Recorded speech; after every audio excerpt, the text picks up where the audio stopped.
eyes. Yeah, his eyes look like they're happy. That's why Yeah, he has like the rosy cheeks and stuff, but then if you look at like the way his mouth is, it kind of is like the edges are curved. Oh yeah, that makes it totally different from this. I feel Yeah, like. I was Color looking at that one. makes a huge difference. Alright, so I'm hearing a lot of really good discussion, which is great because, again, this is actually a very complex piece of propaganda. I mean, this is very, like, this strikes the emotional chords, doesn't it?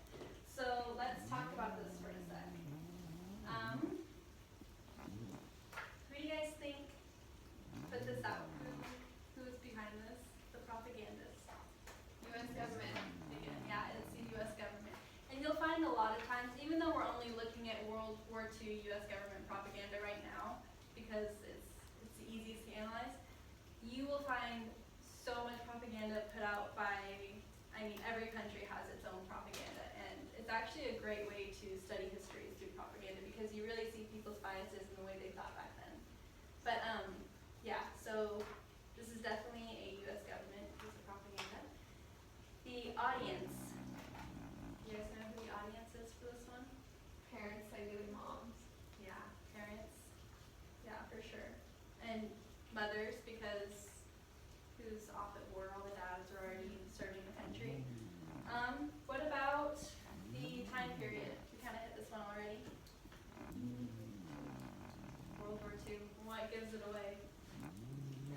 The swastika. Yeah, war bonds. Just like the style, the rosy cheeked little boy, it's very World War II-esque. Okay, what do you guys think that the message is here? Emily, you had a good thought. Because it's geared towards Americans, they're saying you don't want this to be your child.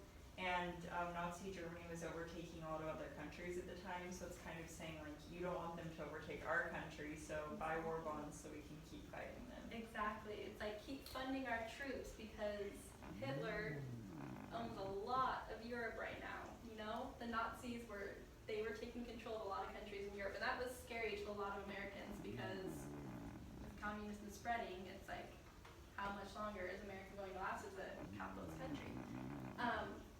But what's interesting about this message is that it's a little boy, first of all, just very emotional, playing with the emotions of America. But notice that he's blue-eyed and blonde-haired, which falls in line with, you know, the ideal Aryan race as Hitler, you know, was trying to aim for. And he's wearing this little Nazi hat, and when you look at it, he looks kind of like happy, cheery. He's very bright-eyed, got the rosy cheeks. But what's happening behind him? War. It's war, yeah. So this little boy who doesn't seem that stressed out with what's going on behind him, wearing a Nazi hat in the middle of war. So it's kind of saying like, this is what's happening in Europe. Like, these little kids are being brainwashed into thinking like, look at me, blue eyes, blonde hair, you know? Like, go Nazi party because they were being treated fine. But what's going on behind them, they don't often notice and they don't see.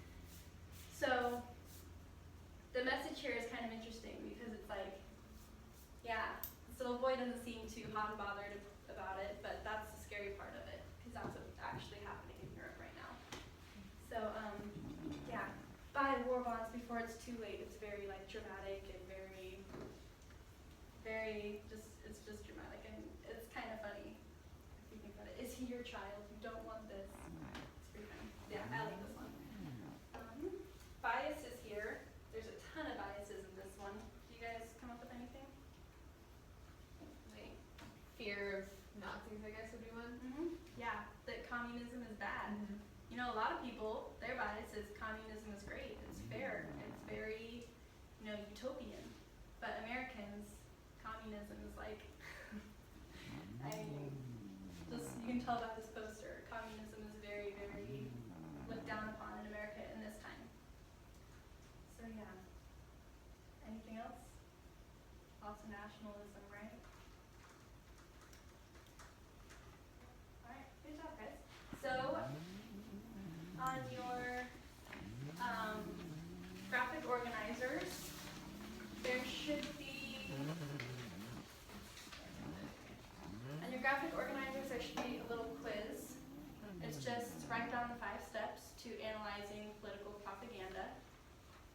And then there's a question below it. Why is knowing how to analyze propaganda important? So just take like a couple minutes, fill it out real quick. The steps are the different aspects of propaganda that we talked about. If you need help, I think 4 of them are in the learning outcome. One of them I left out because I didn't have time to write it all.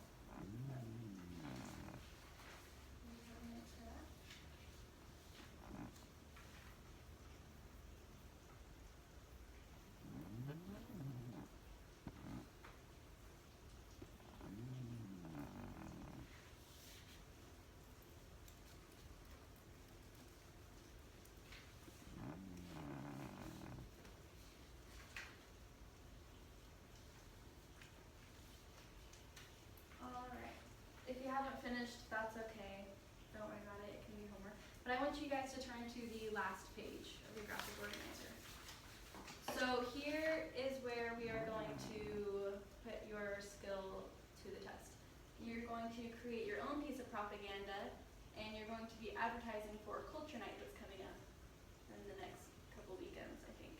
And the goal here is to be really creative, to get people really excited about going, use lots of biases, use slogans and catchphrases and pictures of people having a lot of fun at culture night. And yeah, so